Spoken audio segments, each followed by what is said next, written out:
อ้าวกูไม่รู้จะทำไงให้ความเศร้ามันหายไปสักทีและกูไม่โคตรจะเครียดและกูไม่โคตรจะเศร้าเลยเรื่องราวในชีวิตของกูมันไม่น่าจดจำกูไม่รู้จะทำไงให้ความเศร้ามันหายไปสักทีกูต้องจุดบุหรี่ดูเป็นโลกความเครียดของกูเอาแต่เก็บตัวอยู่ในห้องนอนกูไม่ออกไปพบปะผู้คนที่อยู่ข้างนอกกูเอาแต่เขียนเพลงอยู่ในห้องนอนจับปากกาเขียนแต่เรื่องเดิมๆและกูอัดเพลงอยู่ในห้องนอนกูไม่ค่อยได้ทำอะไรกูเอาแต่เขียนเพลงอยู่ในห้องนอนบางเพลงที่กูเขียนแล้วเป็นสิ่งที่กูเจอ ย้อนกลับไปในวันอังคารที่29กรกฎาคมวันนั้นไม่โคตรจะเศร้าเลย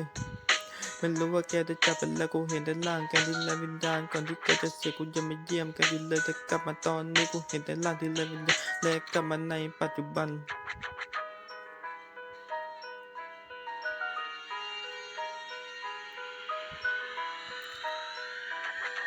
ตอนนี้กูค่อยคิดถึงแกเลยตอนเด็กๆก็เลี้ยงดูกูคอยสอนให้เป็นคนดีแต่ตอน